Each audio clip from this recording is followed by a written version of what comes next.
De Pablo a los Corintios, escrita a una iglesia que Pablo conocía bastante bien. Los Corintios es un libro del Nuevo Testamento que significa Nuevo Pacto de la Biblia. Es una carta escrita por Pablo de Tarso a la comunidad cristiana o iglesia de Corinto. Fue escrita cerca del tiempo de la Pascua en el tercer año del viaje de Pablo, sobre el año 51 después de Cristo, cuando planeaba visitar Macedonia para más tarde regresar a Corinto. Este libro se trata sobre Pablo, quien enviaba cartas a los lugares que visitaba para recomendarles cosas. ¿Qué podemos decir de Pablo de Tarso? Saulo era su nombre hebreo, nació en el seno de una familia acomodada de artesanos. Tras haber destacado como furibundo del cristianismo, en su juventud una milagrosa aparición de Jesús convirtió a Pablo en el más ardiente propagandista del cristianismo. Pablo fue el apóstol de Jesucristo por voluntad de Dios. Propósito del libro. Purificación de la iglesia de concepciones falsas del ministerio, intelectual, de males sociales y de otros desórdenes. Texto clave. Como texto clave de este libro tenemos en el capítulo 2, versículo 16, que dice: porque ¿quién conoció la mente del Señor? ¿Quién la instruirá? Mas nosotros tenemos la mente de Cristo. Composición del libro.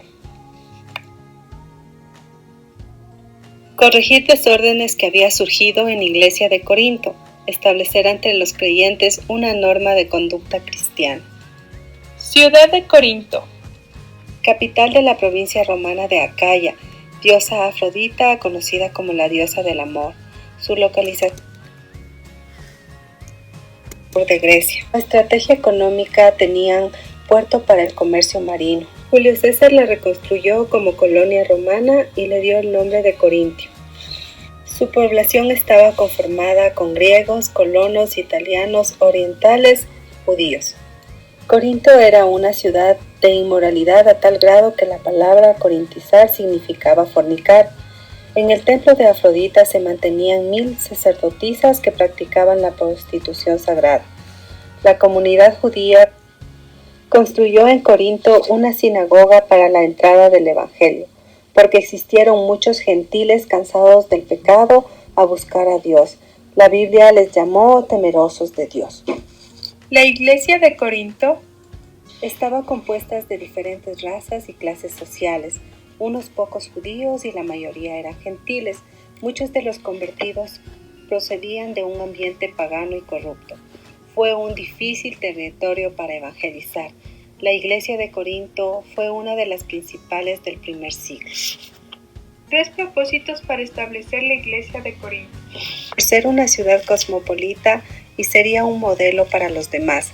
Variedad de razas llevarían el evangelio a sus tierras y por ser puerto estratégico para expandir el evangelio. Síntesis de la carta. La carta surge a consecuencia de los siguientes factores. Pablo recibe noticias que lo dejan inquieto. Llega delegación de Corintio pidiendo consejería. La carta de Pablo atiende asuntos que le fueron referidos. Fueron divisiones de la iglesia, caso del incesto, pleitos de miembros de la iglesia, abuso de la libertad cristiana, desorden durante los cultos.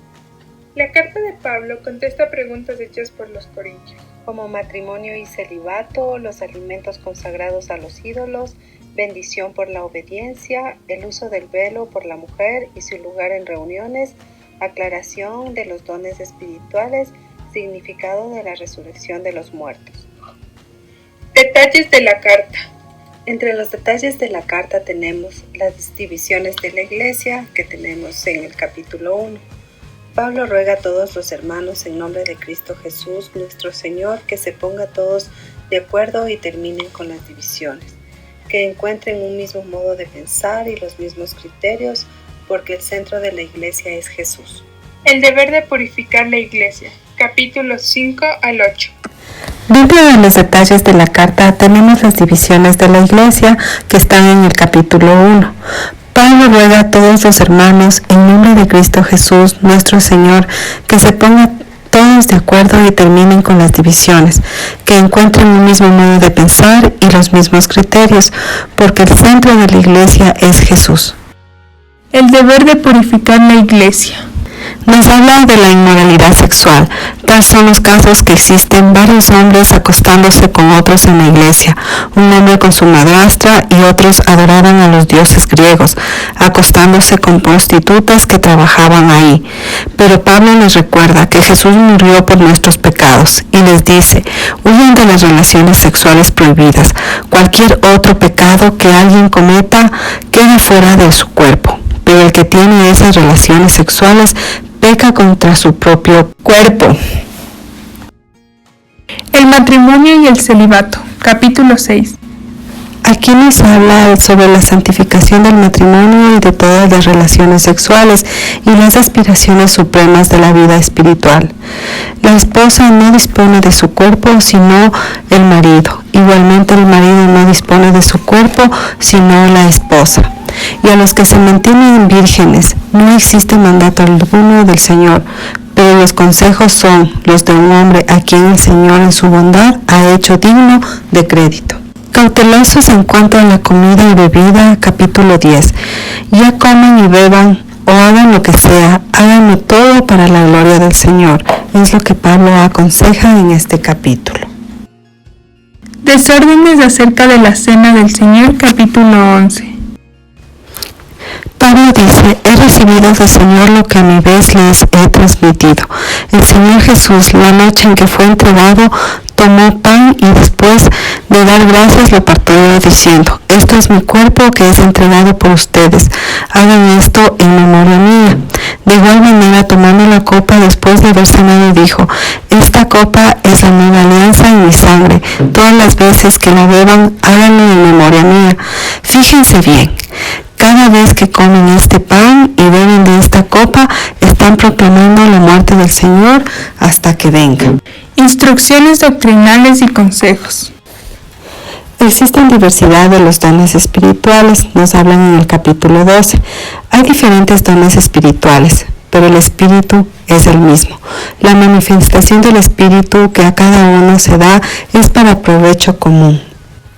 La preeminencia del amor, capítulo 13. Aunque tuviera el don de la profecía y descubriera todos los misterios, el saber más elevado, aunque tuviera tanta fe como para trasladar montes, si me falta el amor, nada soy. En el capítulo 14 nos habla sobre el don de lenguas. El que habla en lenguas se fortalece a sí mismo, son experiencias espirituales, mientras que el profeta edifica la iglesia. Y Pablo dice que hay que tener reuniones educadas para no distraer a los demás. La doctrina de la resurrección, capítulo 15. Este es otro de los problemas que aborda Pablo, la resurrección y de la esperanza futura. Existían personas que dejaron de creer en la resurrección y dijeron que no es importante para los cristianos, pero Pablo reacciona diciendo, Cristo murió por nuestros pecados. ¿Cómo dicen las Escrituras? Que fue sepultado, que resucitó el tercer día, también según las Escrituras, y nos muestran una esperanza para vencer la vida sobre la muerte. Concluiremos diciendo que es un libro en que Pablo nos enseña cómo debemos vivir de acuerdo a lo que nuestro Señor Jesucristo nos dice en su palabra, como también habla su resurrección y la esperanza de vida. El apóstol Pablo reconoce la soberanía de Dios y su infinita sabiduría.